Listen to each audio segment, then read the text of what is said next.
Right, here we go. This was a video I was meant to record a while back, but because I hadn't done an update, the stupid system decided to go, no, fuck you, basically. Anyway, I'm trying to remember where the thing is. Yes, I think that's it. Yeah, the idea is basically just going through the BS, no, the law stuff. That was it. Law stuff. Just trying to remember. There it is. Encyclopedia and tutorials. Right. Let's start with personnel, shall we? Like I said, the idea is this is just going to be purely lore-based video, so I've also got quite a few tricks and stuff with me to help support, so I don't really dry up. Claude Wallace, Enver Army, First Lieutenant, age 22, Command of Squad E, for the city of Hafen in Gallia, keenly attuned to changes in climate and weather, graduated as Valedictorian from the Military Academy. While seriously responsible, he has a spacey side to him, yeah, I get that, and enjoys watching the clouds. As a child, he was very timid and ended up failing someone he cared for. His enlistment was spurred by a desire to change this part of himself. After he refused to bomb the capital, HQ deemed him unfit for the burdens of command and stripped him of his title. Even so, he has no regrets.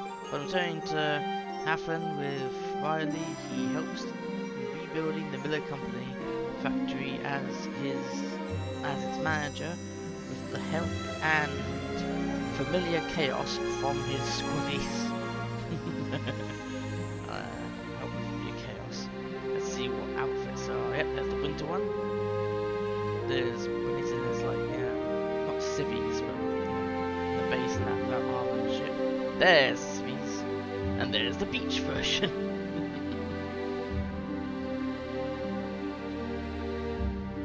And you can't just move from this one, you have to go like this, down. Yeah, there's a lot of people to cover. Riley Miller, Edinburgh Army, 2nd Lieutenant, age 21, Squad E Grenadier. From the city of Hafen in Gallia, she seems to share some painful history with Claude. Brilliant, chipper, and prideful, she gets along with kids and she enjoys research and inventing, though her experiments can get a bit volatile. She resented Claude for a long time for his choices as a child. However, now that she sees how much he's changed, her bitterness is fading. Partly out of revenge, she spent time in Finland refining Magnite technology to use against the Empire. Now she questions those choices. Despite her grave injuries, she manages to recover and return to Hafen. Claude proposes at the Star Child Festival, and she accepts with a quiet nod. Aww. As expected of a Sunday character. Yep, that's her usual uniform. That's her winter uniform. Which, let's be honest, it doesn't really cover much, does it, for winter? I mean, you know, I wouldn't want to walk around with a skirt like that. Off base. Bikini episode. Don't know where she got the hat from, though. Raz! You fucking gave it. Well, we all know what happens, don't we? This is specifically a spoiler-filled lore, so, you know, venture at your own risk. Anyway, but yes, he died protecting everyone. Until they brought him back to life, because I have the power to do that, apparently. Raz! Think about his full name. Edinburgh Army Sergeant, age 23, Squad E Fire Team Leader. From the city of Hafen Gallia, a Darkson, he's athletic and very capable soldier. He calls himself invincible, short-tempered, but cares for his friends. Fond of girls, booze and cigarettes, though he's decided to quit the latter. He still carried guilt over an old conflict with Claude, but the two friendship is now stronger than ever. He's had a crush on Lena for a long time now. He made an oath to protect her with his life, and he treats that pledge with uncommon seriousness. To save everyone from Four Cities' trap, he set out on a suicide mission. While the Imperials gunned him down, his final courageous charge saved Squad E. And he fucking did it like a master. He bloody, insulted the guy as well. He's just there with a cigarette in his mouth, fucking bleeding, knowing he's not gonna get out of it.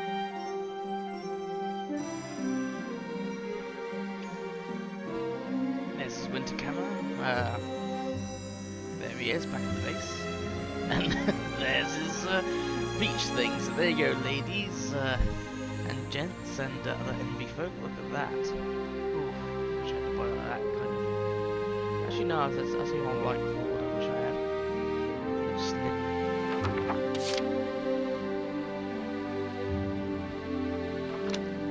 Kai Schluten. Edinburgh Army 1st Sergeant, age 23, Squad E fire team leader from the city of Hafen. Loves fresh baked bread, perhaps more than life itself. Her skill with the rifle has won her the nickname Deadeye Kai. She seems quite quiet and stoic, yet driven by some fierce sense of purpose. Though she calls herself Kai, her real name is Lena Schlun. She has switched places with her brother and entered E by assuming his position. She originally switched with the true Kai to spy on the Federation. However, she's slowly reevaluating her blind loyalty to her big brother. After the ceasefire, she and Angie hid their identities and live quiet lives together. Her love for Raz does not fade, helping her move forward. There's Winter Camo. There she is at the base without stuff on, the armor and everything. That's another one at the base. And there's her swimsuit outfit. Damn! That ass. So wait, what was the difference between those two things? Ammo, okay. Oh, that's without the ammo, okay. Her off base but without the ammo. Fair enough, fair enough. I thought I'd missed something. Oh, Minerva and her bloody teddy bears. Minerva Victor, Edinburgh Army 1st Lieutenant, age 22, commander of Squad F. Where a senior lieutenant, she holds authority over all other squad commanders. Her father, a respected army official, ensured she kept high standards for herself. She values chivalry and honor, but she can also be quite stubborn. No matter how hard she works to better herself, she can't seem to surpass Claude. As a result, she feels an intense sense of rivalry towards him. The values spread to even the lowest ranking members of Squad F. They all trust each other. Her squad died with honor, fighting to protect her. She remained in the military after the ceasefire, putting her efforts towards rebuilding Squad F. She personally renamed the new tank Christelle. Diversion. I don't know why she has that thing on her knees still. I mean, what the hell? But there you go. There's that string bikini and that which you were saying was far too lewd to, exist. And when you find it, she goes, "Oh, it's far too lewd. It's far too lewd to exist. I should destroy it." And then you find her bloody putting it on. And then Raz goes on about her bloody chest. Miles Zarbek, Edinburgh Army Sergeant, age 20, Squad E tank operator. He's got undeniable talent when it comes to piloting and driving a tank. Claude was a senior in military academy and they earned high marks when paired in tank training. The duo won countless mock battles together. Earnest and a hard worker, he comes off as a model student. While calm and unagreeable, he doesn't deal well with pressure, sometimes losing his cool. Not very athletic. He's not exactly weak, but tends to give up rather quickly and doesn't enjoy the pain that comes with physical exertion. After the ceasefire, he helps Claude rebuild the factory. He still keeps his camera close at hand, hoping to start a photography studio one day. Well, I wish him luck.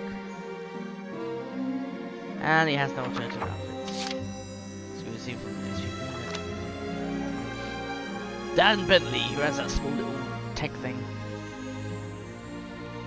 Edinburgh Army Private, age 30, Squad E APC driver, a man with a passion for tanks and APCs. Oh yes, he drove an APC, not a tank. Not particularly talkative otherwise.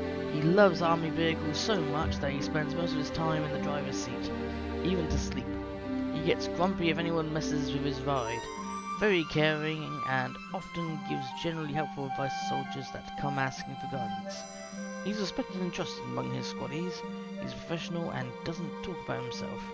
He's determined to deliver anything to its destination, whether a person or a package.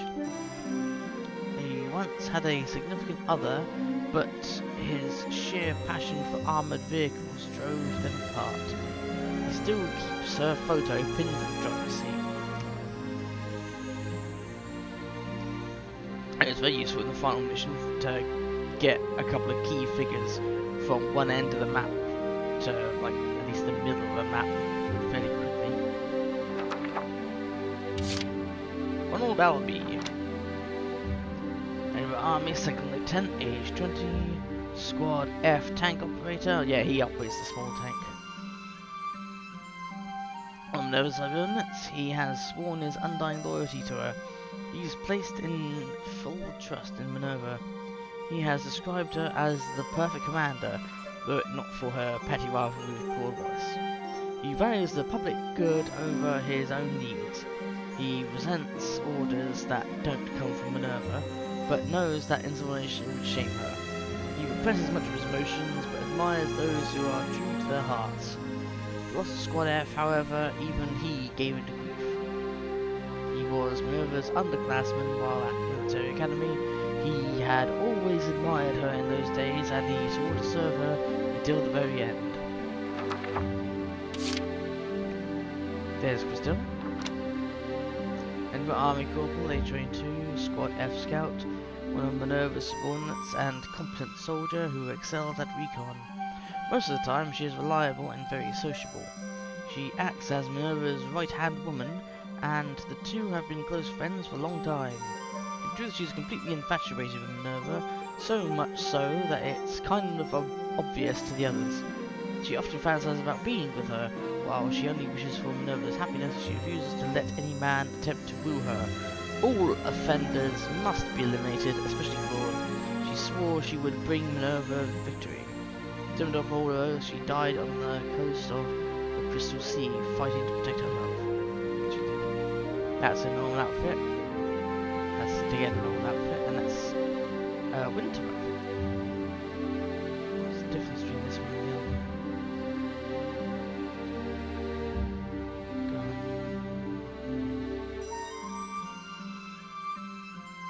Is there a colour difference or something?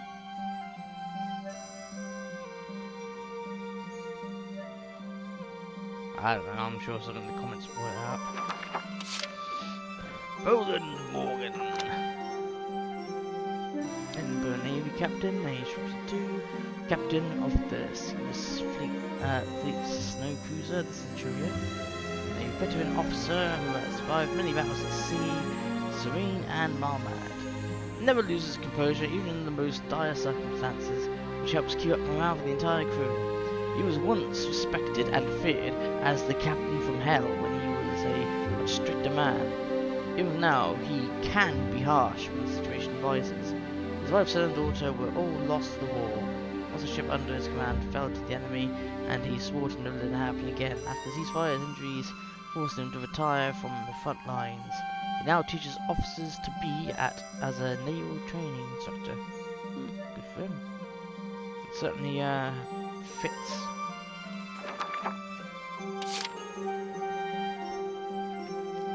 Mary Burnett. Edinburgh Navy petty officer, second class, age undisclosed. Probably because it's none of your business.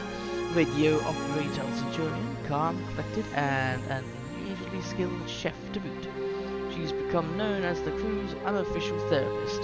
There's a certain gentleness to her demeanor that suggests an upper-class upbringing. She's a hard worker, and even when she is off duty, she can be seen clean and patrolling.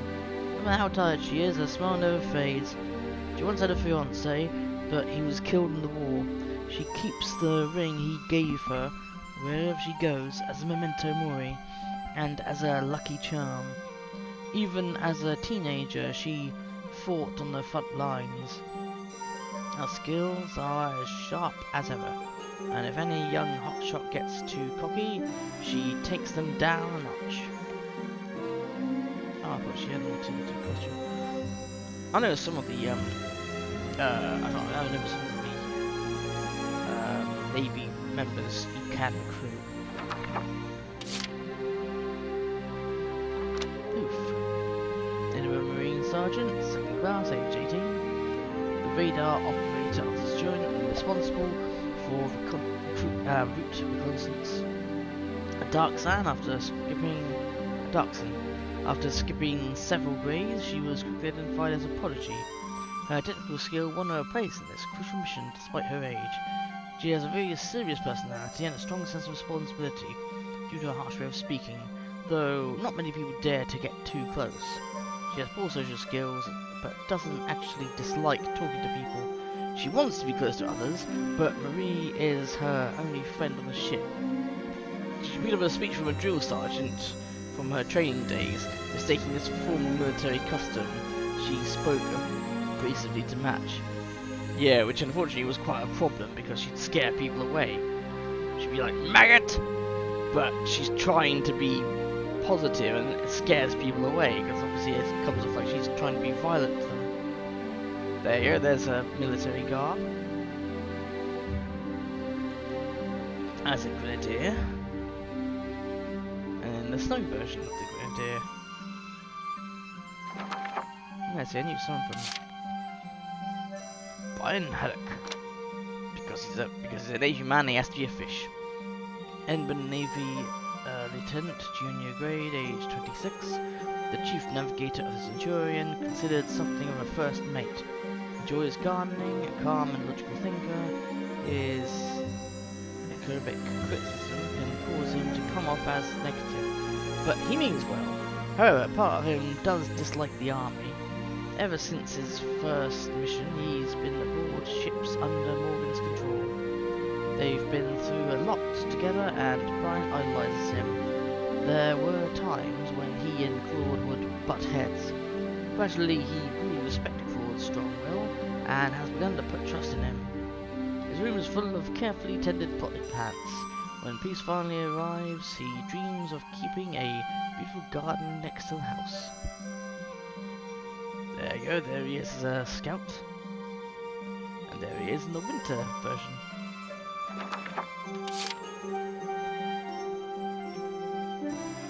Andre Tenore, Edinburgh Navy Lieutenant, age 26, Chief Engineer of the Centurion, a 30-year veteran of the Navy with a weakness for fine alcohol. He's quick to yell if anyone screws up, but he has the skills to back up his words. Everyone trusts him and thinks of him as the crew's cranky old dad. Extremely skilled at doing repairs on the machines, his abilities extend to not only the ship's inner workings, but also tank repairs and even weapons. Riley is the only one who can keep up with his pace. He'd rather die than admit it to her face. That rhymed. But he is generally impressed by her skills. He hides a bottle of high-end alcohol in his room. He plans to drink it when he feels like he doesn't have long to live, but it still remains unopened. Maybe he's giving up on it. There he is as a mechanic, engineer, if I remember. Yeah, because like I said, he is an engineer in the storyline. I mean, it makes sense that he becomes a combat engineer when he becomes a combat character. And the winter camouflage. Sergio Mascaleri.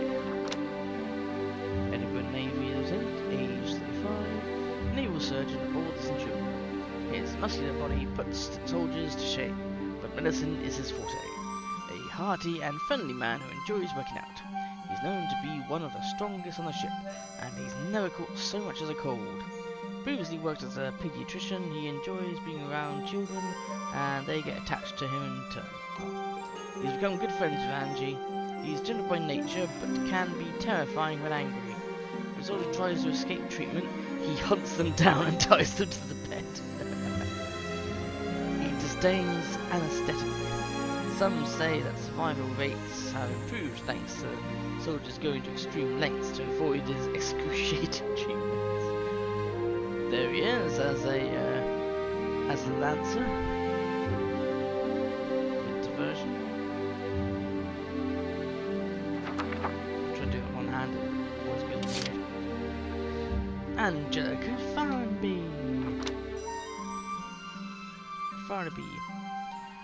Presumed to be about age 12, a girl found in Centurion's engine room. She remembers nothing but her name. Much of her past remains a mystery. Innocent, diligent, and selfless. She's kind-hearted and wants to do everything she can to help the ship. Everyone in the crew adores her. In truth, she is a citizen from the ancient Valkyria. Her power awakened during battle. Remembering her duty, she returned to the main reactor. From a small farm in Finland, with her mother dead and her father turning to drink, she took care of her younger siblings. They grew up in poverty. Her dress was a gift from her father, a fine act of kindness from him. She prays that he and the rest of the family can live happily now. Well, I hope so. No, I don't know when they just gave her the coat just to get her warm. Because without her powering the generator, the heating was off. But I didn't actually know she was the one powering the generator, you know what I mean? Karen Stewart, medic. Edinburgh Army Corporal, age 17, Squad E medic. Eldest girl of a large family, she planned on medical school but enlisted to support her household. She's gentle and kind, and her smile is a welcome relief for many soldiers. Living with her father, grandfather, and brother has gotten her used to men. She's most often found in the sick bay. While she may seem spacey, she's a hard worker and acclimated quickly after some instruction from surgeon. Surgery wounds is her speciality. She'll happily perform immediate operations, even without anesthetic. She even does needlework in free time. She's skilled as a surgeon, but tends to struggle with pharmacology. This becomes obvious when she prescribed laxatives for a case of diarrhea. Whoops! Yeah, that's kind of the opposite effect you want. And there she is in the winter outfit. Ragnarok, the dog. He's a good boy. Age 10, squaddy rescue dog, male. Helps in rescuing wounded soldiers. Yeah, he sometimes appears, funny enough. He used to be a stray, but is extremely intelligent and exceptionally brave. Fearlessly runs through gunfire and even explosions. Won't leave a hurt comrade behind. He's very prideful and stubbornly refuses petting, mostly. It's common to see Rags running courageously through battle in order to save the wounded. The sight alone can boost any soldier's morale. These days, he stays close to Angie. Given how much smaller she is than Claude and the others, he's decided she clearly needs his protection. Formerly a sled dog for a team exploring the northern lands, once the expedition was over, the dogs were abandoned. Only Ragnarok survived.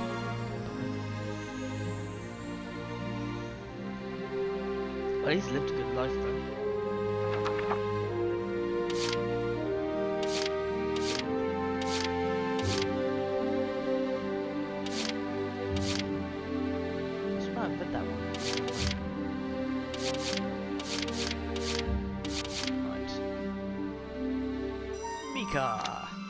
From the underground militia, Blue Rose. They keep in contact with the Federation, Imperial Territory, and provide information to Squad E. Firstborn child was due in the spring, but he was shot by an Imperial soldier during an operation. He died with his wife's name on his lips. Yeah, I remember that. Albert Biller, no image. Barney's father, researcher of magnetic compression technology and manager of the Miller Company factory. He and his family died when burnt down. While a dedicated scientist, he was also a doting father. He had something of an impatient side and often tried hitting his machinery to make it work.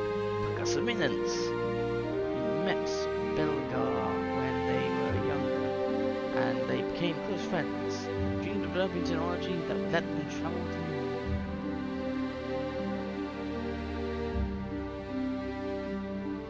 So it's kind of like him and Belgar, like Dr. I forget his name, but he was basically instrumental in the rocket technology. However, he was also wanted by the British military and public because it was his technology that created the V2 rockets, the V1 and V2 rockets that fired over here and caused fucking devastation. So, as I'm sure you can imagine, a lot of people from the time would be very pissed off to learn that America rescued him in Operation Paperclip.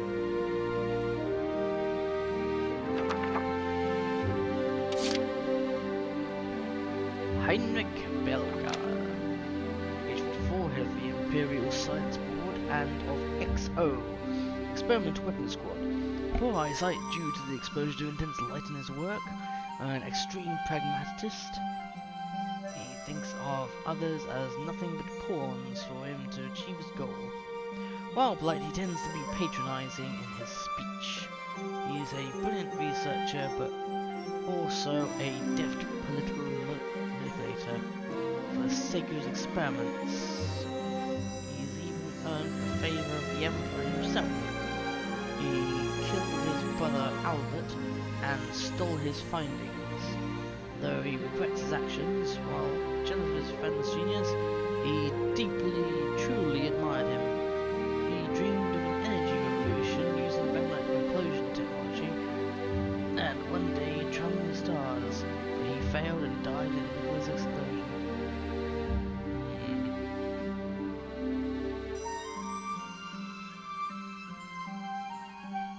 And he was an absolute cunt. Forseti, Imperial Special Agent, age 25, Exo's Chief of Operations. The strategist with Belgar's favour assigned to Waltz to counteract his brute force approach. A man of great conviction who believes himself to be truly just. Once focused on a goal, he loses sight of other factors. A master chess player, his true name is Kai Schlum. Back in Hoffen, he and Raz were ringleaders of a gang, commanding fear and respect.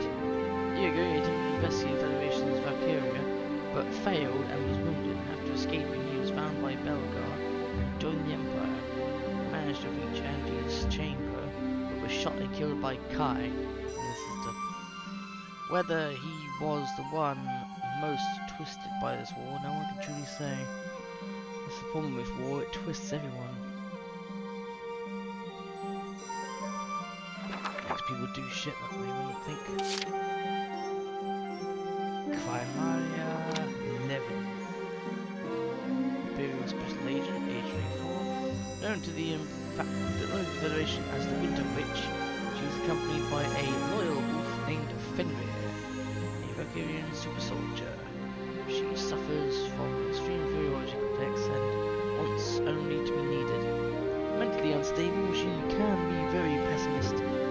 Her power is greater than any known Valkyria, but because she cannot control it, she is considered a failure, the strongest of the weakest, hates being alone, and longs for the company of others. During her time in the research facility, she was often ridiculed as Mary the Crybaby, you know, having a place to call home. When she realised the person who could give her all that home was right beside her all along. Yeah, chap in charge of the tank. Now that is a kind of already sultry sort of look on her anyway. But now, let's look at the bikini version. Look at that. Fucking hell. I mean, even the so-called weaponist now turned into a parasol for some reason. And that bikini looks like it's about to burst. This is the chest bit anyway. There he is, Klaus Waltz, lucky man. Let's meet with him.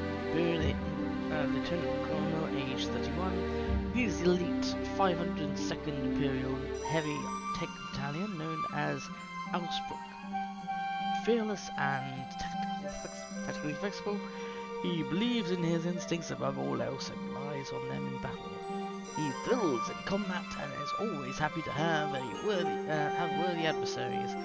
After being tested by Claude in their first encounter, he grew quite attached to him, seeing him as his greatest rival in the Federation.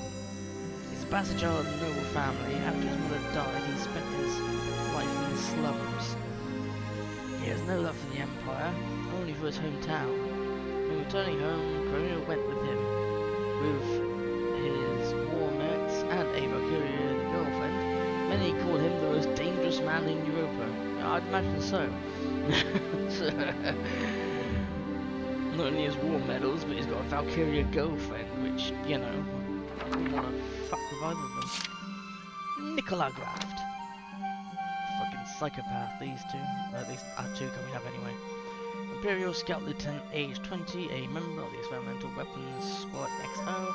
She and Chiara are taken in by Belgar at a young age. Extremely sadistic and truly enjoys psychologically torturing her victims, though tasked with overseeing Chiara and Chimera, she often harasses them. Though she and Chiara seem like they could be close, she looks down on Chiara as a symptom. They may be more alike than they'd ever admit. Just in calibrations done by Belgar, she's become a brutal and loyal soldier. However, she's also become very emotionally unstable. Her final calculation ultimately shattered her mind. Fixated on his words that failure would not be tolerated, she self-destructed. Yeah, and took him with her because he had failed. So failure is not, will not be tolerated. And because he failed, that fit into a programming that failure will not be tolerated. So, according to the calibrations only in her head, he was a failure and he should not be tolerated. So be careful when you program people like that. And there's her bikini version.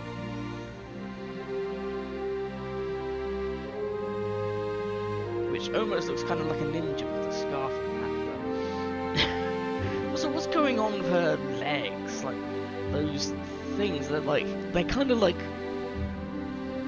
they're like shorts, but if you wanted to cut away as much of the shorts as possible to expose everything. You know what I mean? Like, what kind of clothing is that? Anyway. Jarrison, no. Imperial 2nd Lieutenant, age 20, a member of the Experimental Weapons Squad XO. She and Nicola attained by a young age, is aggressive and physically abuses her subordinates without hesitation. She acts obediently to Crimea, but happily joins the crime of massacre. Though she and Nicola seem like they could be close, she is disgusted by her coldness. They may be more like than I would admit due to certain calibrations done by Belgar. It's likely he's beginning to fall apart. She fears being abandoned and desperation makes her act impulsively. As far as originally shattered her mind, she battled in the capital against Claude and the others, but self-destructed in the end. Yeah, she did that as a suicide thing. Because since she ultimately failed, she had to take her life. That's how it was done. Anyway, bam, bam, bam, boom! Look at that. Again, the same extremely cutaway shorts. I'm not sure you'd call it cutaway shorts. Pretty much the same outfit. But it says she's got a C on her thing. As if the two could get their bloody things mixed up. Fenrir, age unknown, male, author, can't name until which. Very intelligent and seems to understand human speech to some extent. Loyal to his own community, he tends to treat anything smaller and weaker than himself with kindness despite his instincts. Surprisingly, he opened up quickly to Ragnarok. He honestly hoped that his master could likewise become friends with a girl named Angie. was originally kept at the Valkyria Research Facility for experiments. Users decided he wasn't necessary. Chimera took him in. He's still a little worried about Waltz and Chimera's relationship. If he ever does anything to hurt her, then Rhea will attack him. No mercy. Yeah, I can imagine so. I can imagine so. Bloody hell. Now here's the rest. Curtis Blackwell. Enver Army Squad E Scout, aged 18. Most believe him to be cold and stoic, but he's really just shy. He has a young sister named Aileen. He grew up in Nantes, and the two have been friends since childhood. Myers learns easy friendliness with others. His first fight was against a bully who made Aileen cry when they were kids. Even outnumbered by the bully's gang, he fought without fear. After the war, he and Aileen opened up a flower shop. Business is booming. Or blooming, haha! Though female customers seem more interested in Curtis themselves than the flowers. So Barnaby is one of the many extra characters you have. Wouldn't be much of an army if this was all you had. Godwin. Army Squad East, age 35. A battlefield scavenger, cynical, sarcastic, and prickly to anyone who talks to him, trusts no one. He made a living by selling trinkets stolen from bodies on the battlefield. When the military caught him, he was forced to enlist in the army. When war claimed his parents and no relatives would accept a Darkson urchin, he turned to appraising and looting valuables to survive. After the war, his appraisal skill earned him respect and employment at a famed jeweller's.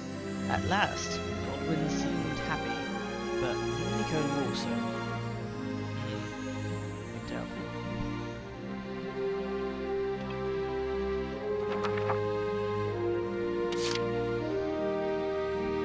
Jester Mooney. Jester is definitely a name that fits him. And my army squad, E Scout, age 43, optimistic man who rolls the punches. Has a weakness for gambling, which has landed him deep in debt. A total deadbeat who would rather make excuses than be productive. Can't say no to a pretty girl, which never lands him in trouble. He is nevertheless optimistic and good-natured. His comrades are quite attached to him, despite his flaws, as they make him more approachable. His charisma eventually helps him succeed as a movie producer. A massive gamble of financing films thrills him more than any casino.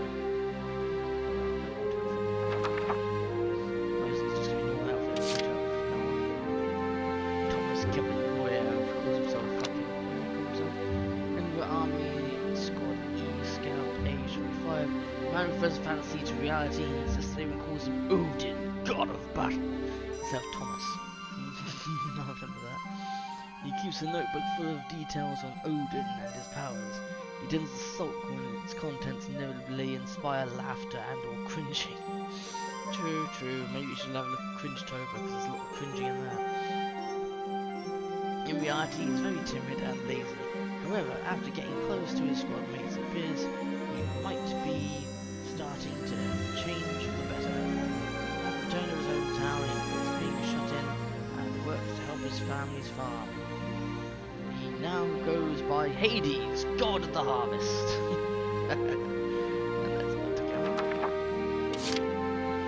Rosetta Valeriana.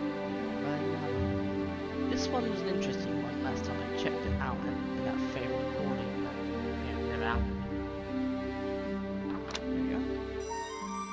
Edinburgh Army Squad E Scout, age 28. Presents as feminine, birth name is Rossano, fights to the end of the war and combat anti-Darkson discrimination. Prefers women's clothing, partly out of a genuine wish to look beautiful, but also in an effort to encourage others not to judge by appearances. Death of a dear partner taught her the cold truth. Ideals are not enough to change the world. One must have the strength to drive them forward. Opened a bar after the war has spread mutual understanding. It swiftly rose in popularity thanks to its gender sympathetic bark. So yeah, she is a trans woman, which I had no idea because it's not really brought up that much. But yeah, she is a trans woman, alright. There's a winter car. There we go. Teresa Litch. Edinburgh Army Squad E Scout, age 13, a med school student who does become a doctor, very intelligent with serious, studious personality, knowledgeable about medicine, and a very skilled surgeon. Somehow she's extremely clumsy when it comes to doing just about anything else. Loves dissecting. In her case, the phrase "it's what's inside that counts" is quite literal, even when considering romantic partners. After the war, she continues to work in the army as a military doctor. A chance to dissect a human hasn't come yet, but she's very patient. Yeah, that bloody psycho woman. Oh, just obsessed with coke. Azusa Sulaki. Army Squad E Scout, age 24. Mild-mannered and sociable, prides herself on always repaying her debts. She hails from a far eastern country. She doesn't drink, but the scent of alcohol alone is enough to inebriate her. She's more excited when drunk, like a different person entirely. I remember it's because she's got like a really good sense of smell, but it's unfortunately so good that just the smell of alcohol makes her go Interested, she is a spy for an eastern nation. She's groomed to question her loyalties, but denies her misgivings and continues with her espionage. Eventually returns home after reports of relations souring between her homeland and Finland. Some say another great war is on the horizon.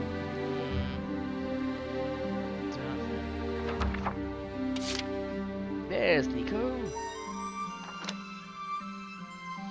Nico Emery, Edinburgh Army Squad E Scout, age 16. An earnest, hard-working girl, very trusting and believes in her heart that everyone is capable of good.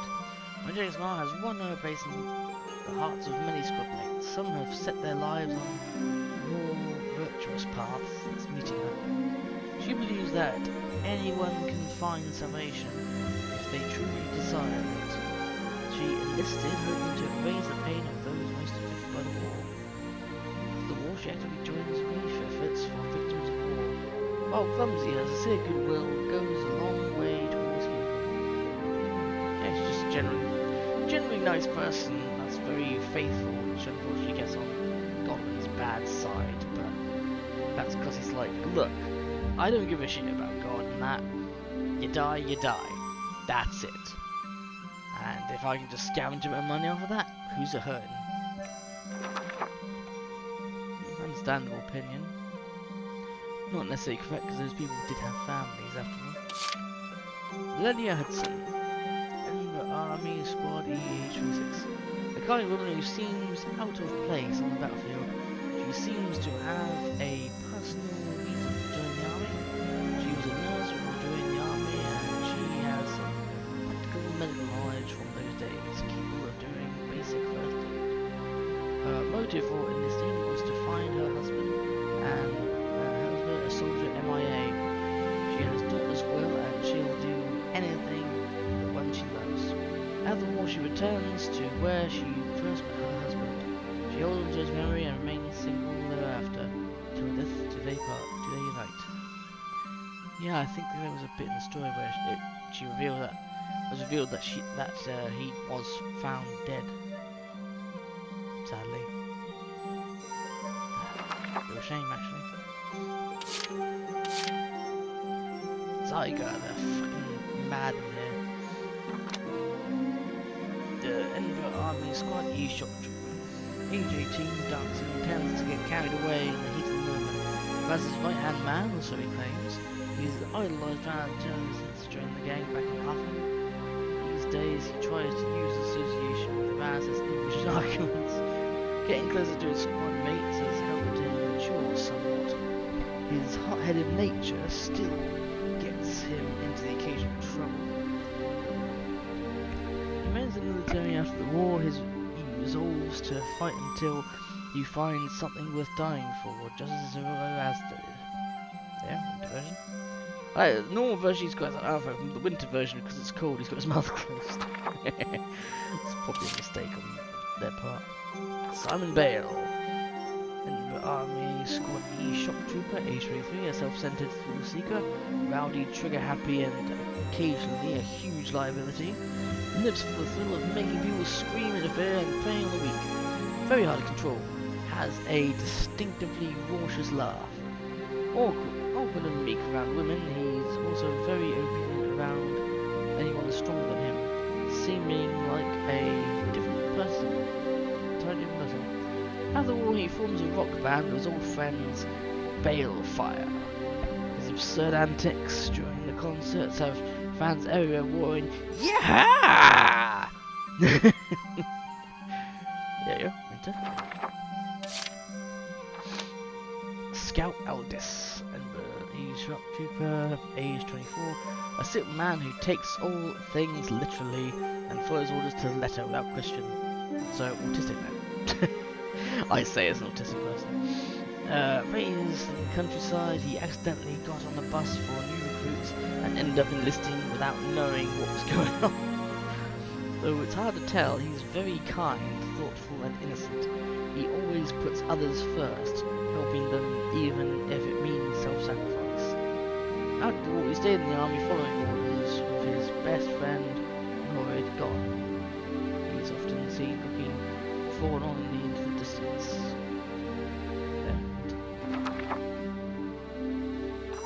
Wait, Norrid. Who was Norrid?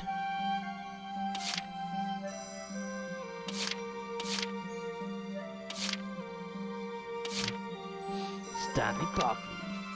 In the Army Squad E Shock Trooper, age 19, energetic young man from Finland who faces everything with a smile. He's getting down, doesn't think too deeply about his decisions. He enlisted because he thought the idea of someone like him in the army would be hilarious. He cracks his jokes to try and bring a little cheer into the world of war. Of course, it's also partly because he loves comedy for its own sake. With sheer force of will, he broke into the entertainment business.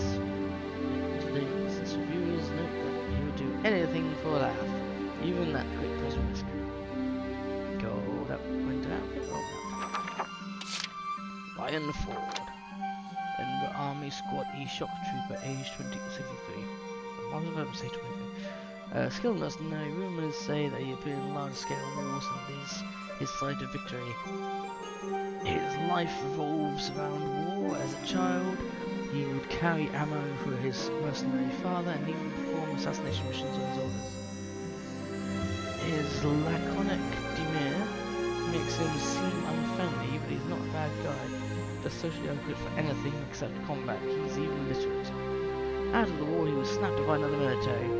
When legends of his exploits finally stopped coming in, none could say if he died or returned.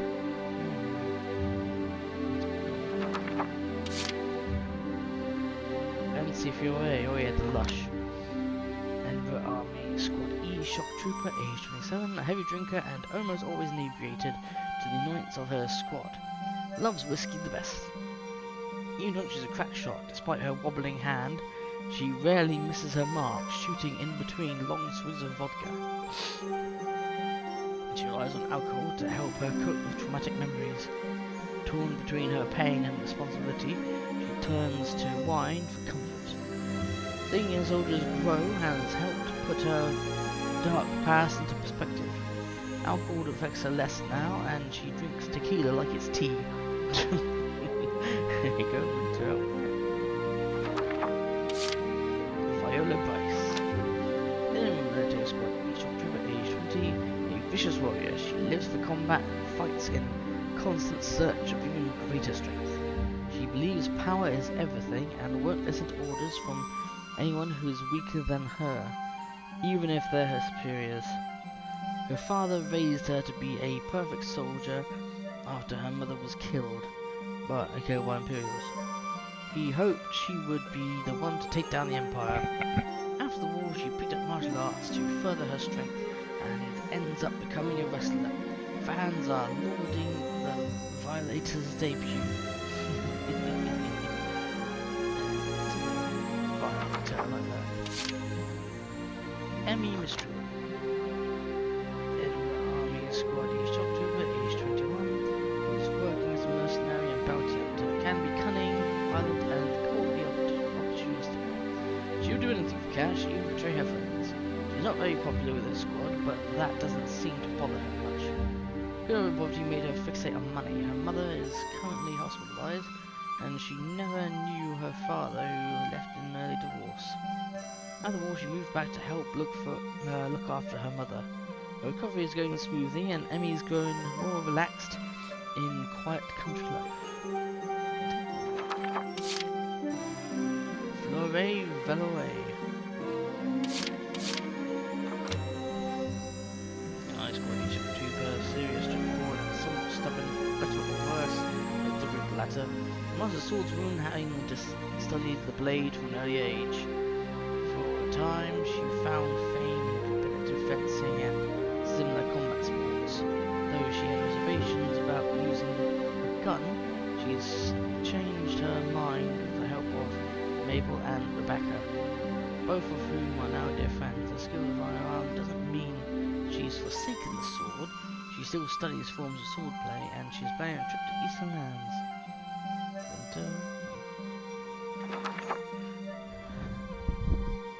If I remember, she's a noblewoman, and I believe she might be secretly related to this person, but it's only just a theory.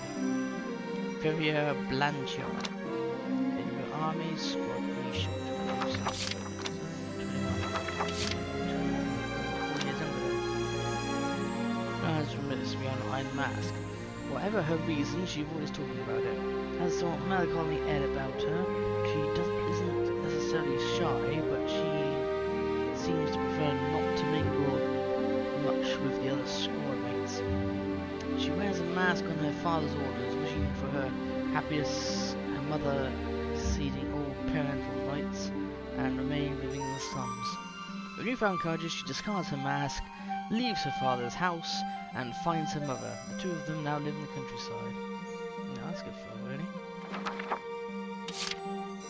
Lily Ashley. Oh yeah, she's like, dark, very dark, goth personality. Member Army, Squad East Trooper, age 18, extraordinary unlucky girl, disaster and calamity seems to follow her wherever she goes. That's all secret, learn to take a certain satisfaction in her own bad luck. If nothing else, she's extremely mentally resilient. She doesn't have many friends, but she tries to stick close to people she likes. Right now, her favourites are, unfortunately, Odin and Jimmy. Taking advantage of her sense of bad omens, she becomes a fortune teller. Apparently, she has a 100% success rate, but only to predict the fool's fortune. That's not good, is it? Lawrence McLeod. Army Squad E Lancer, age 18, very passionate about his cause, brave and believes in justice in his eyes. Right makes might. Self-conscious about his appearance, he hates when people call him cute. Unfortunately, girls tend to think he's even cuter when he's angry. He's still young and holds on to somewhat juvenile black and white view of things. Thanks to his friend Curtis, though, he's slowly growing. One of the boys starts a town watch in his hometown. In the course of protecting his home, he gives serious thought to what justice really is. Yeah, if I remember, he had very much black and white views of the Empire evil to the core, whilst the Federation are all good to the core, but considering the events and what happens in the game, he has to kind of rethink that. Kyle Numa. In the Army, Squad E Lancer, age 60, short-tempered and prone to long rants. He's kind and protective behind his bluster, especially to new recruits. A former Gallian soldier, he believes it's his duty to keep his younger allies alive. As he aged, he grew to focus on training fresh recruits. He knows that he's long past his prime, but he is still a capable soldier. He makes makes up for his fading physical ability with experience. Resolved to make this his last field of operation, he leaves the front lines and becomes a drill sergeant. His roars can be heard all across the camp. I found that he was a very loud man. Jimmy Frank. Edinburgh Army Squad E Lancer, age 32, a hip veteran soldier with a good voice. But being deployed with him somehow makes people uneasy. Says things like, "Go on ahead, I can handle this," a lot to the point of tempting fate. Tends to talk about his past during dangerous missions. No use about to get a sense that his time he's going to die for sure, but he never does. Maybe luck's on his side after all. His child's birth was potentially life-threatening breach to the degree. Everyone feared the worst, but with familiar luck, the baby was fine. Gertrude Albright. Oh yeah, she's another posh one. Edinburgh Army Squad E Lancer, age 19, heiress of the wealthy aristocrats. Above all else, she hates having her pride as a noble woman sullied. It's a bad habit of judging others' character based on race and social status. It's not motivated by malice. That's simply how she was raised.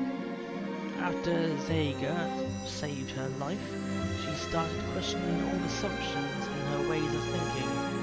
Many say she's grown more approachable since. She ultimately decides that a true noble treats everyone with equal dignity. She's now pursuing work with anti-racist activist groups. And I hope to marry Zager, because he's still a good chap. That's what's good to see when racists turn around, you know what I mean? It doesn't always happen, and unfortunately there are those who just do not engage because they're so fucking frustrated with the talking points, but some people can be reached. Not everyone, obviously, and it's not your job to do that, but I believe people need that olive branch to move forward. Because if they don't, then they're just going to be stuck in their ways, and if they were reachable, then no one ever reached out to them. Gene Matrix. I've always loved her surname.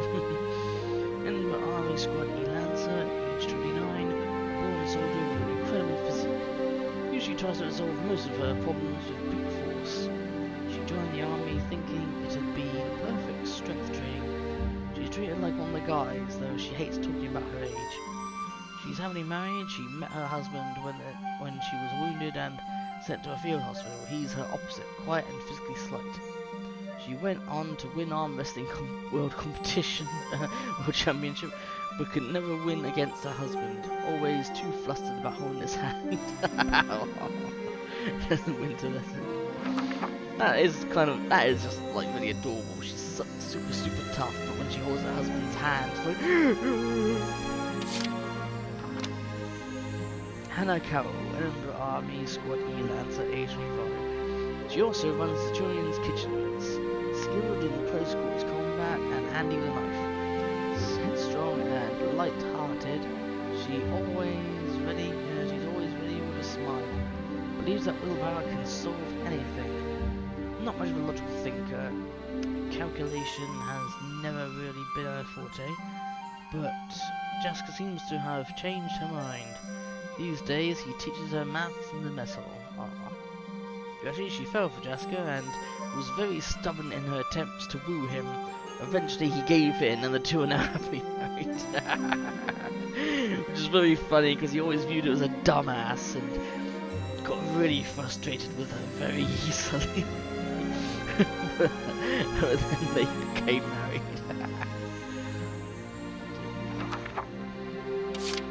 Brittany Scarlett, Army Squad E Lancer, age 42.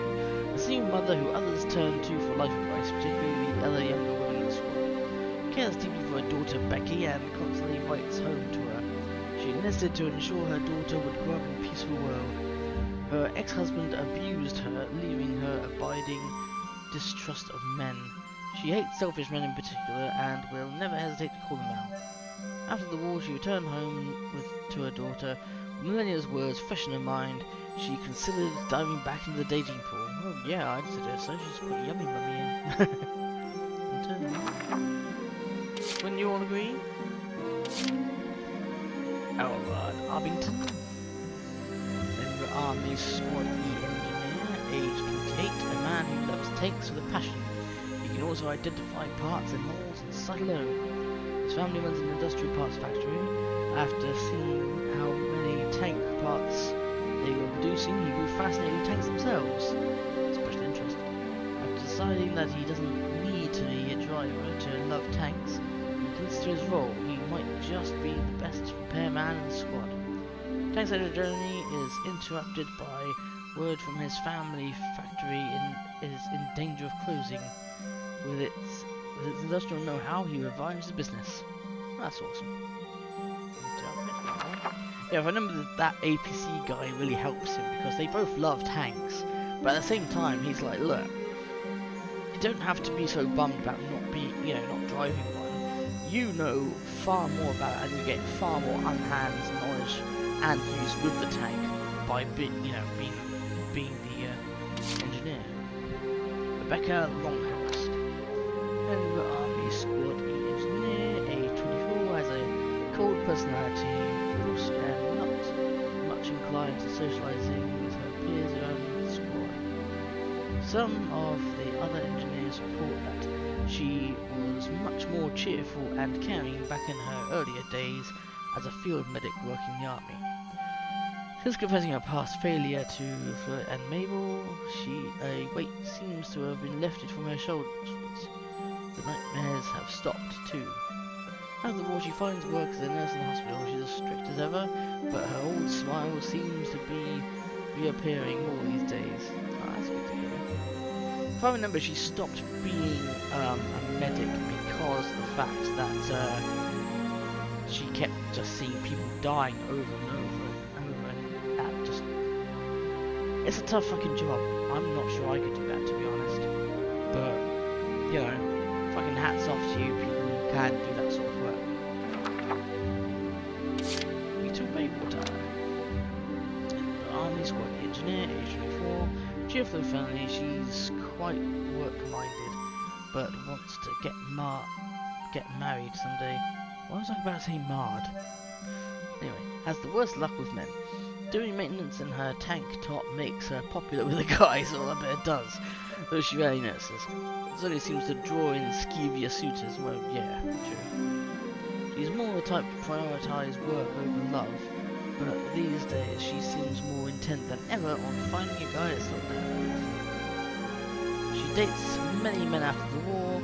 All of them seem deadbeats. Brittany always lends a sympathetic ear, while Rita's ready to begin her dating life anew. Aileen Blackwell, Member Army Squad engineer, age 16, social and reliable, sensitive to the needs of others, always ready to help and common soldier. Worried about her brother Curtis's shy nature, she enlisted soon after he did. Her tough lover attitude tends to come out around him. She'd never admit it, but she's very fond of her brother. When they were younger, she declared that she'd marry him when they grew up. Oh god, incest. After returning home, the two open up a flower shop. With her brother now a rugged war veteran, she's wary of all the girls that keep falling over. Anyway, yeah, it's nice that they stayed together and had a flower shop thing together. And it also makes sense she's being this good sister by checking out the women and checking them out. But still.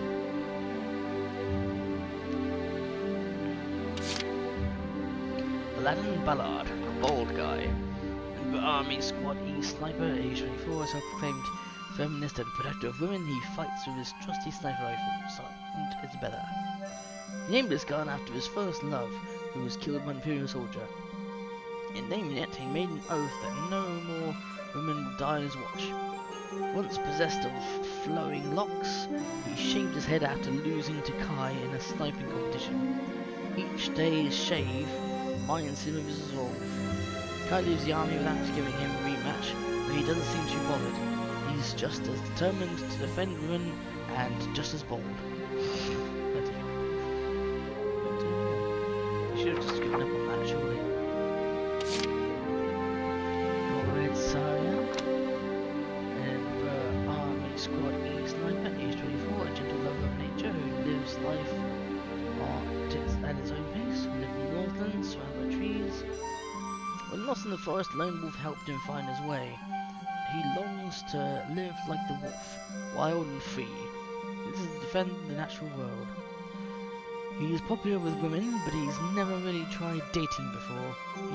His extreme love of nature usually ends up driving ladies away.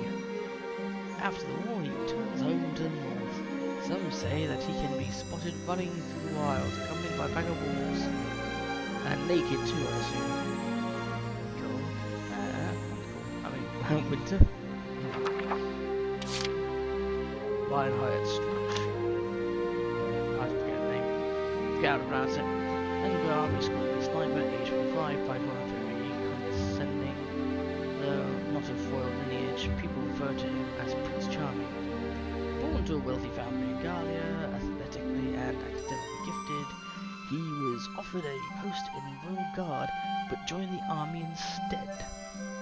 As you do, I guess. He felt closer to his nanny and her son than his austere blood family. With them missing, he's joined the army in an effort to track them down. He finally finds his nanny and her son in a remote border village.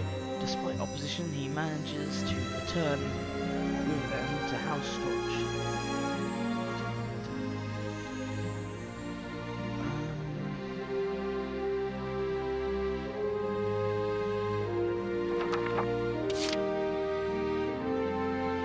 Age Leprechaun. Army Squad Sniper, age 16, a timid girl with confidence issues. She's easily flustered and blushes at the slightest provocation. Moved to Edinburgh to escape the encroaching Imperial invasion, she and her friends listed to free her homeland from Imperial occupation. Can be brave, she sees friends in danger. Can be brave when she sees her friends in danger. Her braid is a good luck charm, and when she feels nervous, she holds on to it to calm down. Having learnt to feel confident in herself, she confesses to a boy in her hometown. After years of dating, they wed, living happily ever after. Oh, nice.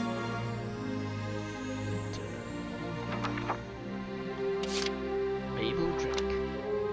Army Squad Sniper, age 19, daughter of a wealthy family, famed legacy of Mongol soldiers, was raised in military training. Sophisticated, quiet, and passionate. When angered, she falls back on logic, and even if things escalate to violence, she never throws a punch. In truth, she's very kind and caring.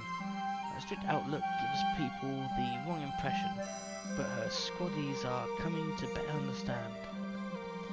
She now aspires to become a military officer, though many are baffled that a soldier of her caliber carries a teddy bear printed rifle holster. Can we actually see that, or no? It is quite cute when they see the little holster thing she's got, and it's got like a teddy bear on it. It's quite adorable. The winter one and the normal one. Oh, no, either. Ben Smith. Oh yeah, this guy thinks the Terminator. And Army Squad unit, age 46, nicknamed Strowshot, roughly means scrapman. Quiet, aloof, and emotionally inscrutable. In his service, his missing body parts have been replaced with metal prosthesis. Some say he fights more like a machine than a man. He's now a machine. He's now more machine than man. He's on the battlefield searching for a place he can finally die. But after meeting Luther and Mary, he seems to have more of a reason to live.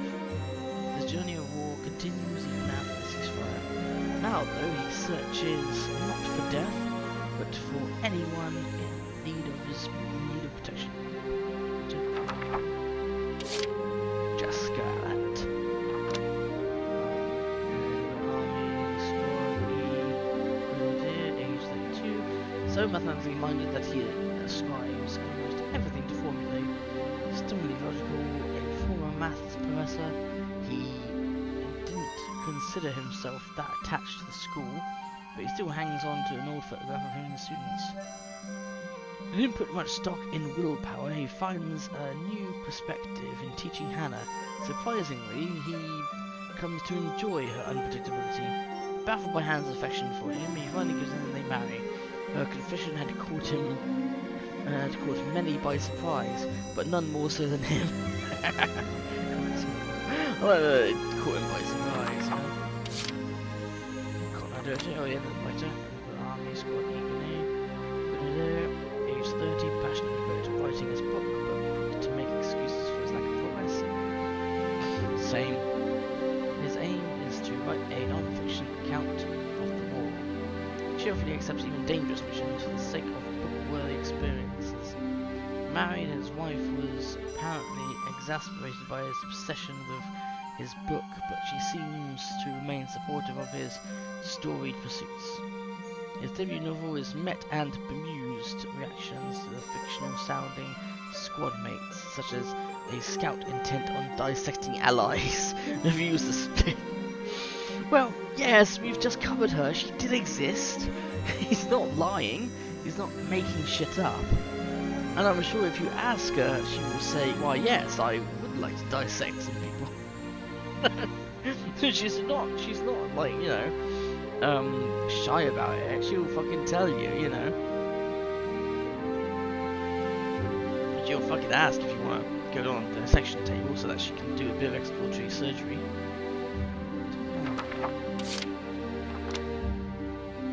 Oh yeah, that's the person that Jaska falls for. Yeah. Heading my army squad eager. Age 24, mature woman with a seductive air about her, popular among men, also a darkson. Her kindness to others only seems to boost their perceptions of her as a sultry top dress. It's entirely unintentional, and she has no idea. Engage a man who's heir to the presidency of a powerful automobile production company. They met when she was assigned as his bodyguard. What a beautiful ceremony, they are now on their honeymoon. Her brand of accidental seductive sweetness continues, making her husband antsy. I would assume so. Yeah, I know it's completely by accident. She doesn't, you know, she doesn't do it deliberately. She just doesn't realise that's how it comes off as. And like I said, we're gonna, like I said in my video that got cancelled, we're gonna skip this because it's characters from the previous game. They have no real role in this one. Same for those two characters as well. Although she does roughly appear in the game.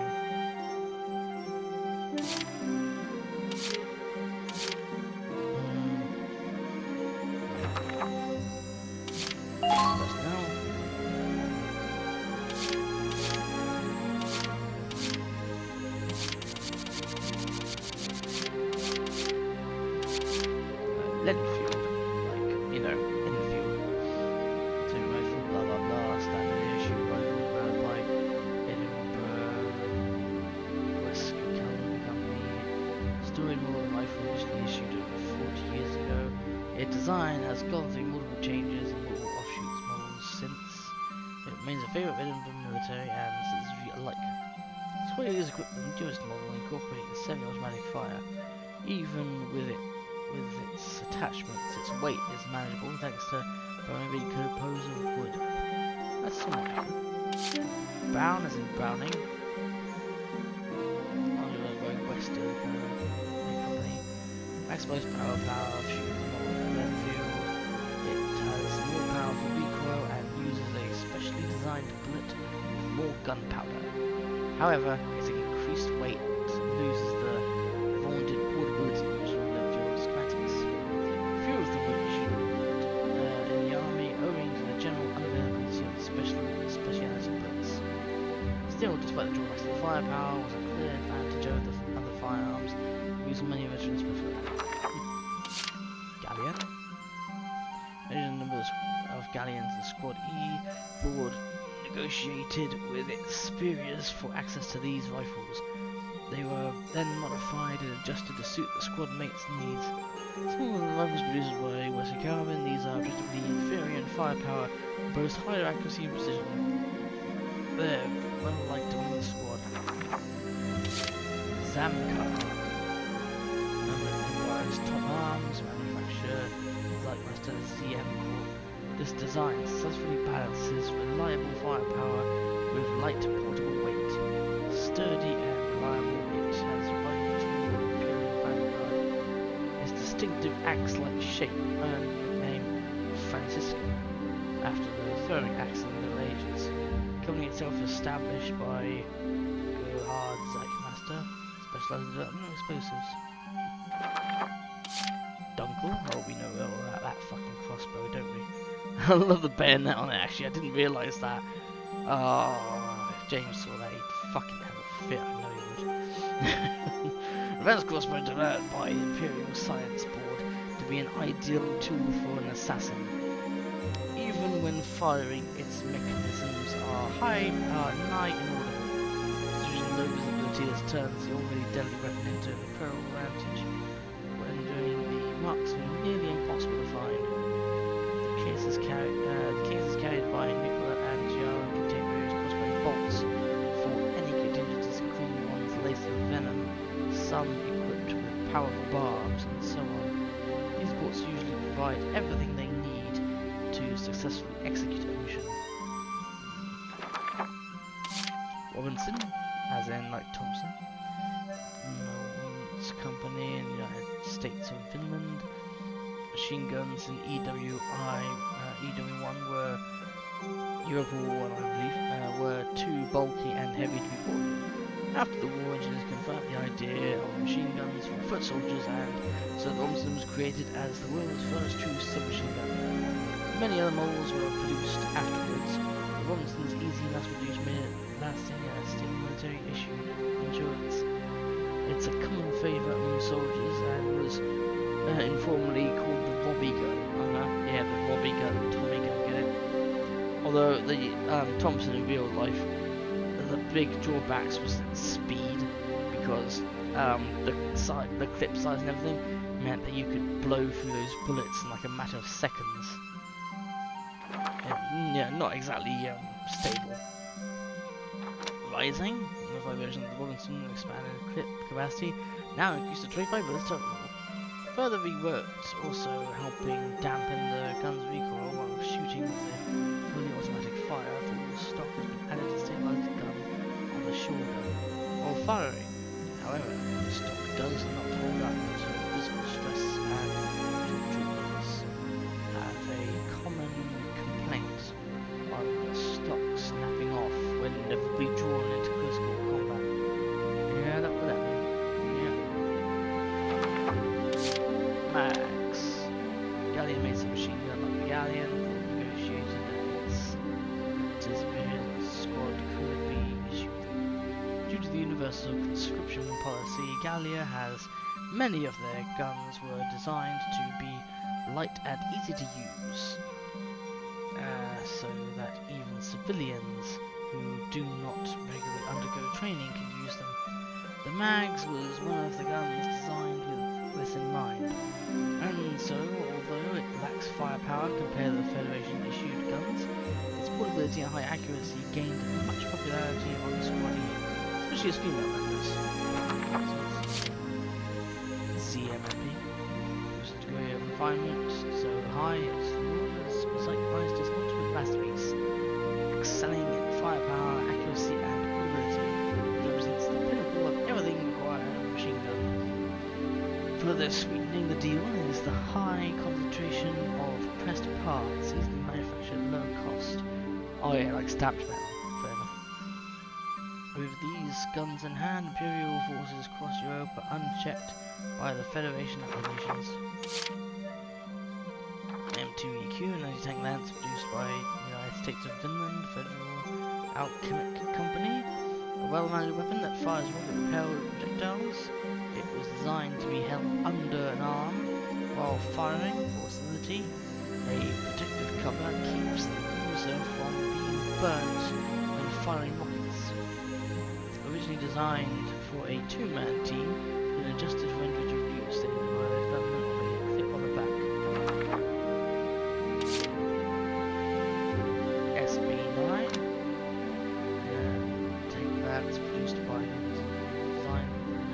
firing accuracy in mind. News about the rocket fuel had varying effects based on climate. To combat this, both summer and winter models were produced, each featuring different chemical composition of the fuel.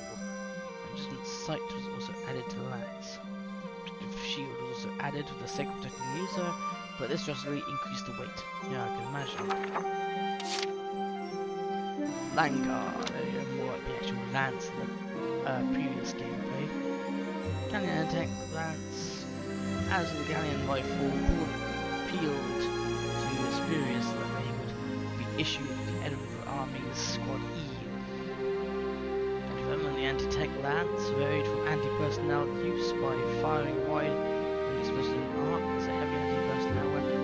Portability was top priority.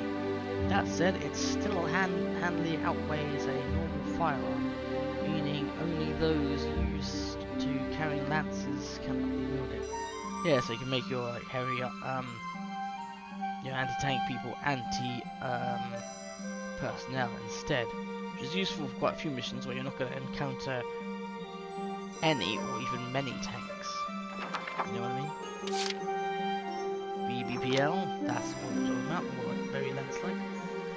Rightfully called grandfather of all anti-lancers, but by von Bismarck, BB, under the direction of its founder Adolf von Bismarck, a leader in explosives research and military technology. As the first major power to realise the tank's battle potential, the Empire was also actively developing means of which combating enemy tanks and ABCs.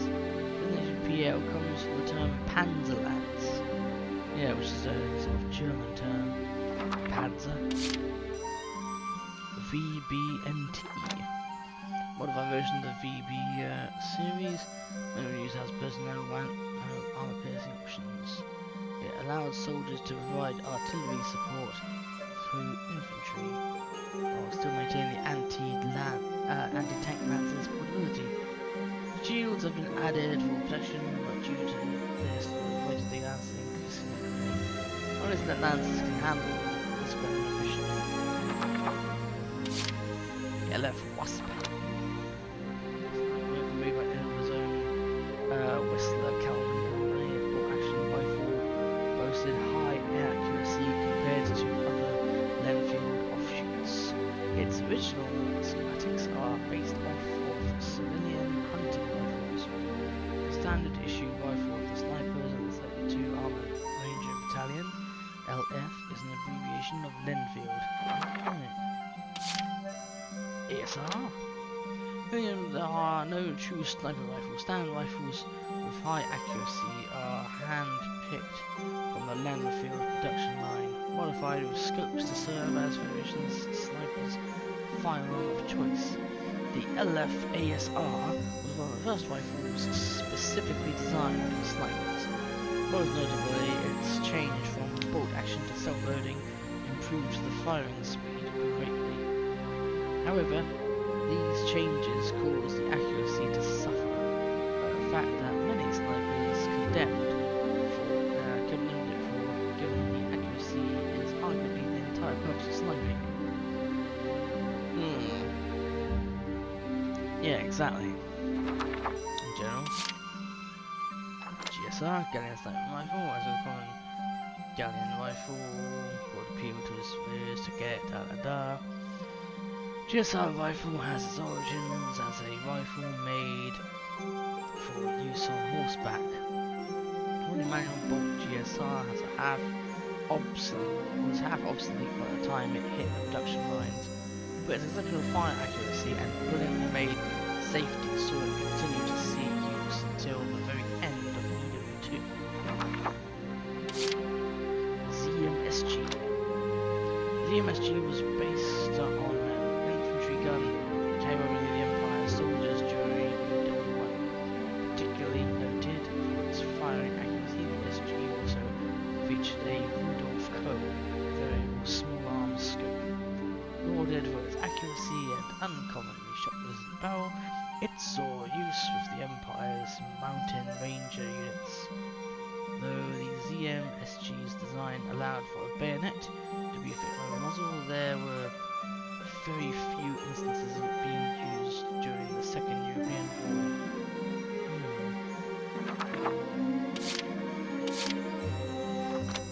Sanders. The Sanders was an infantry support weapon developed by Finland's Forest National Arms Factory, as the army could not supply an artillery vehicle for every infantry unit. This portable ray launcher became an invaluable alternative for soldiers of the front lines. The downscaling of the mortar size is thanks to a Ragnite compression firing device designed by Riley Miller, military engineer. Through these designs, a mortar was once required. A full team of operators can now be carried by a single soldier. The Elias shows Marine at 81mm, but the rounds contain more explosives or great firepower. Rifle has been added to the barrel, removing the need to balancing the fins on the shells. Anything changes, the rounds now look more like regular mortar rounds. Unfortunately, its accuracy cannot match other versions, but the increased blast radius makes up for it. The Hartman, at least the anti-personnel one, bringing forward national arms, a modified version of the Sanders, we want to improve its low accuracy, and the mount is comprised of 2 legs and base. Oh no, it's an anti-armor version. It did much to improve its accuracy, but also increase its weight in turn. Although its manufacturers claim it's designed to be carried by a single soldier, many choose instead to take it apart or transport it by vehicle. As a result, it was never considered portable by most militaries. VBGW, this thing. Von Bismarck, VB Granatwerfer. VB was put a great deal of effort into developing its own mortar, but they struggled to reduce its size while preserving firing range. The Empire abandoned these attempts and instead tried to reverse engineer Federation models. Though lacking their advancements in Ragnite fuel refinement, they struggled to develop a comparable firing system. Though they were much slower than the Federation, they did eventually find success, completing their own portable mortar. Type F grenade, produced by Valkyria Republic's San Diaz Arms Factory. Thanks to its mass production, many were exported to other countries including Edinburgh and England, latter of which managed to develop their own grenades based on the Type F1. It's been labelled with a great number of nicknames from all over the countries it was exported to, but the popular choice seems to be calling it the fruit-based, named like the pomegranate, the ragnapple, and the boomberry. Which is funny because it doesn't look like a pineapple grenade, does it? It looks more like the old German stick grenades. VBWF, what the fuck is this thing?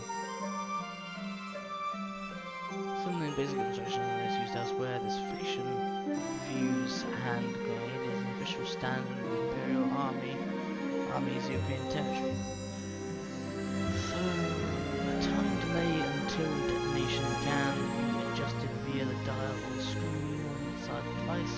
Most users will then deviate from the timing that had been drilled into them over the course of their training. Makes sense? Yep, flamethrower.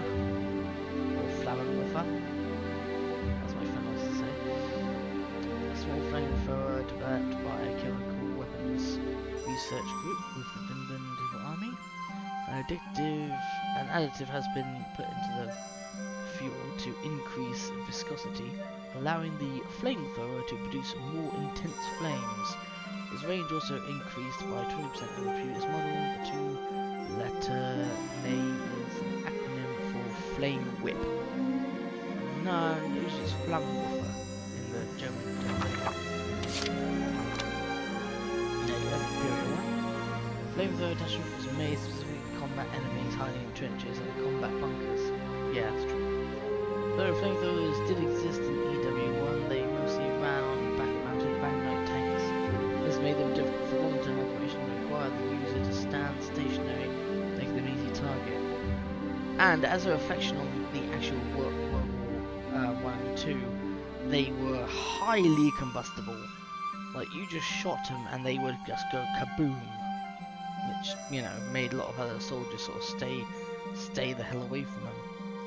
Machine gun mounted pressurized fuel cells alleviated these issues, allowing users to engage in normal firefight teams combat until the need arises for flamethrower. The element, which is the main launcher attachment, yeah. Fits under the barrel of the rifle. They were designed to fit proprietary rifles. The grenades they launched were from variants as those were the best grenades available. It was originally designed to fire single rounds only. The first iteration could only launch smaller projectiles, but further improvements made it capable of standard hand grenades. I mean, I don't know how you would do that, but okay. And there we go, their version, VBGGG. In the Empire, based on the combat data from EW1, this widely used grenade launcher fit under the muzzles of most Imperial issued rifles. Replacing the grenade's handle with a shell casing and launching it meant one less item for few units to carry, and they saw continued use both against personnel and lightly armored targets. The Hafen, which is like the main tank at the beginning. Oshimura, the Finland-made medium tank known as the Minute. Squaddy's version has been modified to Mars specifications. It was then named the Hafen after Thor's hometown in the Principality of Gallia. Cannon rounds are stored on the side of the tank, an artifact of its outdated design. Yeah, like the Sherman, kind of. Where was I? Outdated design. In some cases, enemy fire would ignite the rounds, causing explosions. Other modifications account for this design for fortifying the tank's sides with denser armor plating. Yeah, which sounds like a Sherman, but it doesn't quite look like a Sherman shape, you know? The Cactus, the APC, is driven by Dan Bentley during EW2. These truck-like APCs were mainly used by Edinburgh and Warwick. Wheels in front and treads in back.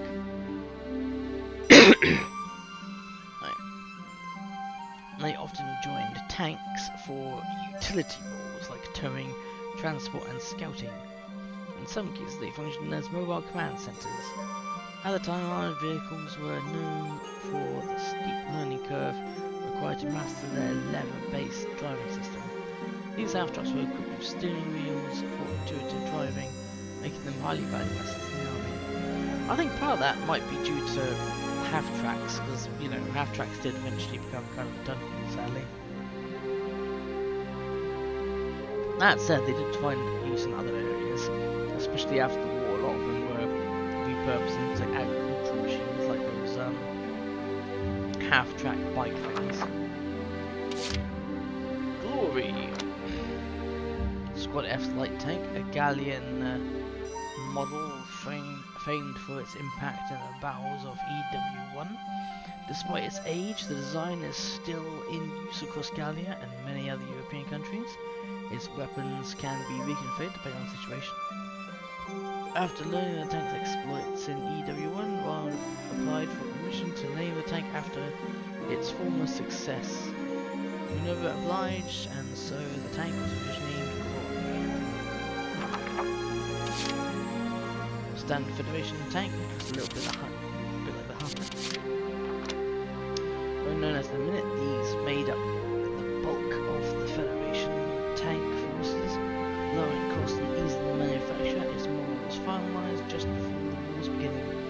The name derives from Minutemen, civilian soldiers in England's war for independence.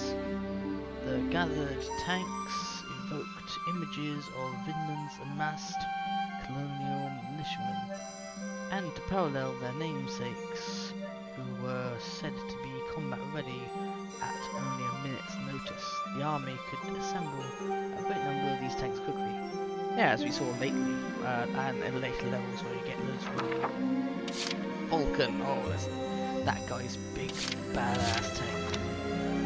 So the heavy tank called Alpha. Despite weighing over 50 tons, the Magnite engine in the drive unit allows continuously variable transmission and the time ability to do countless speed tests it went through development. Speed was a high priority for the engineers who devised it. It has a rotating turret and has excellent firepower. During XO, the tank was further upgraded with the Science Board's cutting-edge technology. This reminds me of one of those big old anti-tanks that the Germans made, but it didn't have that turret in front. Now this is the upgraded version.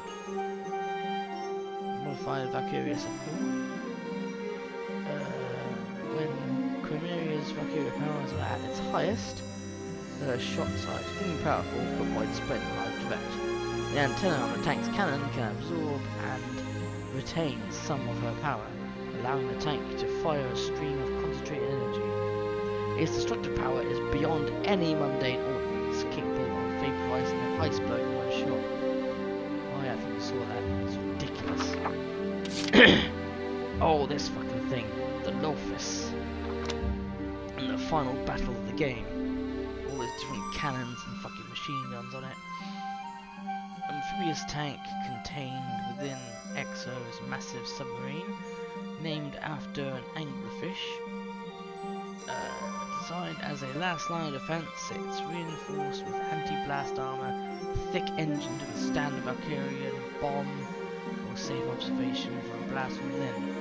Though only for short periods of time, its design allows for total submersion. Elgar exploited this to sneak aboard the Centurion unnoticed. Yeah, see, like, you've got a massive, big old cannon at the back there. You've got two other mounted cannons on it, one at the back of it, another one on the side, and then another anti-tank one there, and then two smaller anti-ones at the bottom. Two other anti-personnel ones there. And that big fucking gun that blows all kinds of shit apart. So it's better to take care of that. Another anti-tank gun on the side, and again, 3 more anti-personnel things, so it's difficult to get towards it to get up there and destroy the things. Yeah, so yeah, it's fucking filled with fucking turrets. It's a bastard of a vehicle. It really is. It's a bastard of a vehicle to deal with. You know, you try and climb on this fucking thing. Standard light tank, before the outbreak of EW2, these tanks saw considerable use throughout it.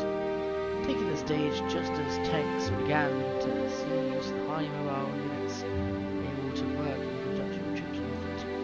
This market defined the epoch. By the beginning of EW2, however, they were showing signs of age and were outclassed by the Federation's counterparts in terms of frontal firepower. Yeah, that's true. The medium tank, which was slightly improved and has extra turrets. As Imperial Gold standard in EW2, tank designs over 12,000 of the small have been produced by 1935, most of which saw actual combat. It offers a solid balance between power, armor and ability at an exceptionally low price, making it highly versatile variants. Variants were made to suit a wider range of combat needs, and its ubiquitousness led Imperial soldiers to associate it with home, calling it the fatherland. The heavy tank, look at that bastard. Heavy tank's powerful, relatively long rotary cannon and front-mounted, wide-muzzled fixed cannon combined to form a shockingly effective frontal offense. A small magazine mounted at the turret's rear increased the number of rounds the tank carried while using a large interchangeable chassis. Interchangeable chassis kept costs low, a practice that later became common. Oh yeah, you don't really want your ammo front anywhere, or back is kind of dangerous as well. The assault tank. Around EW2's beginning, the Empire began developing a new type of medium tank, incorporating electric welding rather than rivets to increase its defense. The most notable feature is the sloping plating, which redirects the force of enemy rounds, which is fairly accurate to real tank warfare. When you've got angled armor, it's less likely to penetrate.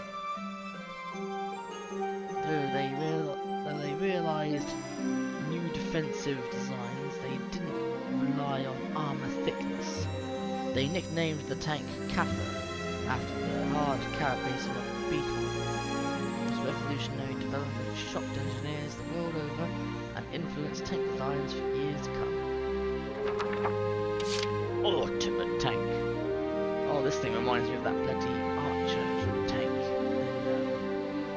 World War II, but because it's got a big gun on the back, pointed backwards rather than forwards. But it's also got a machine gun at the front, so it's a pain in the ass. It's also not open-topped. Let's see, a heavy tank prototype boasting higher firepower than any Imperial tank before it, rather than weigh it down with armor. Imperial engineers set a hard weight limit of 45 tons before finalizing anything else. So far, this model has only been cleared for testing around the capital. The cannon is powerful but heavy. Not firing the barrel must face backwards or risk its weight tipping the entire tank off balance. One of the last defensive resorts of the capital, Imperial soldiers call it Jupitus, after a cheetah. Ildewice, which is from the first game. By Sarah's late father, rotating turret, fully automated loading system, and other innovations completely revolutionised technology. Built for two operators, Welkin mans the gun and issues commands to Asara in control of both the wheel and the wireless radio. Despite its age, it was amongst the first to use angled plating and other emergent concepts, yielding high performance from the early test stage. Its high cost was also precluded from its mass production. Yep. Oh yeah, looking again for the code bits. I think I was going to that later. But anyway, I've got A on everything. The total kill was 4,405. That's kind of small for war, let's be honest. All the decorations, which are all different achievements.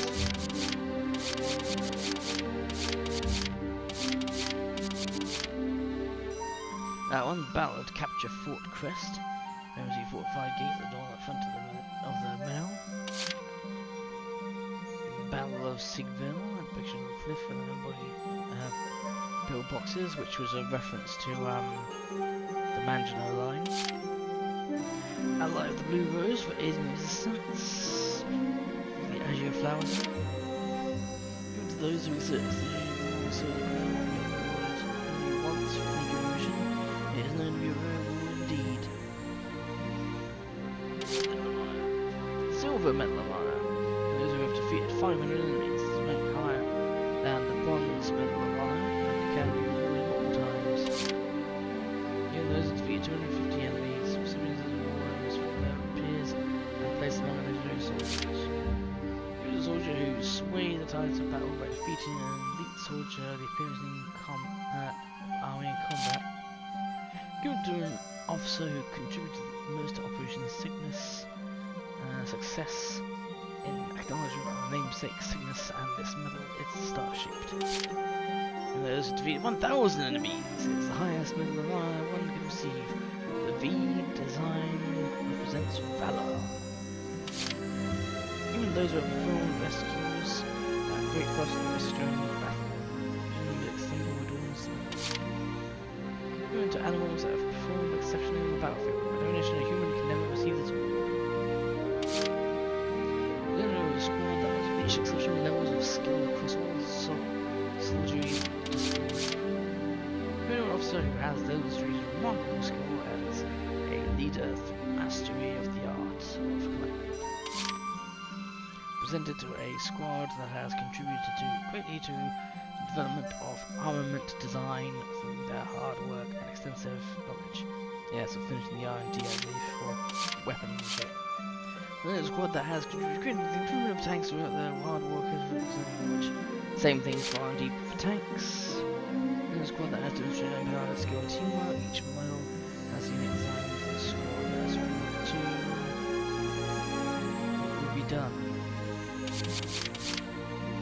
Eastern Theatre Service Mill, given Operation Northern Cross and Operation Cygnus, those battles across the Eastern Theatre until the campaign's end.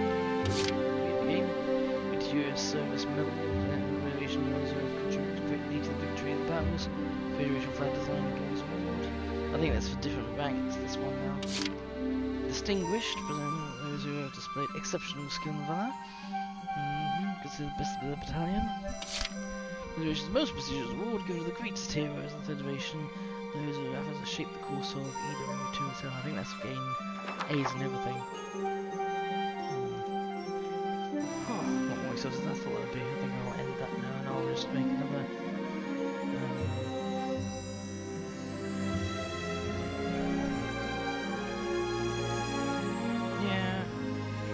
Yeah, I'll make another award go through the course of being